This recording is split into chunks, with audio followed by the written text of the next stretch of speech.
తిరుమలలో ఈ 5 తప్పులు అస్సలు చేయకండి. ముఖ్యంగా 5వ తప్పు చేస్తే మీ దర్శన భాగ్యం మొత్తం బూడిదలో పోసిన పన్నీరే అవుతుంది. 1. శ్రీవారి పాదాలు. మెట్ల మార్గంలో వెళ్లేటప్పుడు శ్రీవారి పాదాల మీద అస్సలు అడుగు పెట్టకండి. వాటిని తాకి నమస్కరించుకోవాలి, కానీ వాటిపై నిలబడి ఫోటోలు దిగడం మహాపాపం. 2. అద్దంలో చూసుకోవడం. కొండపై ఉన్నప్పుడు పదే పదే అద్దంలో ముఖం చూసుకోకూడదు. అక్కడ అందగాడు కేవలం ఆ వెంకటేశ్వరుడు మాత్రమే.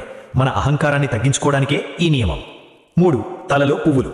తిరుమల కొండపై పూసే ఏ పువ్వునైనా సరే మహిళలు తలలో పెట్టుకోకూడదు. అక్కడి ప్రతి పువ్వు కేవలం స్వామివారి సేవకే అంకితం. మీరు పెట్టుకుంటే అది స్వామి సొత్తును దొంగిలించినట్టే. 4. వెనక్కి తిరిగి చూడటం. దర్శనం ముగించుకుని కొండ దిగేటప్పుడు పదే పదే వెనక్కి తిరిగి చూడకూడదు. వెళ్ళి వస్తాను స్వామి అని అనకూడదు. కేవలం మళ్లీ వస్తాను అని మనసులో మొక్కుకోవాలి.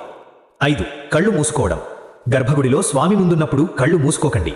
ఆ దివ్య మంగళ స్వరూపాన్ని కళ్ళారా చూడాలి. ఇప్పుడే మీ వారందరికీ షేర్ చేయండి. కామెంట్లలో ఓం నమో వెంకటేశాయ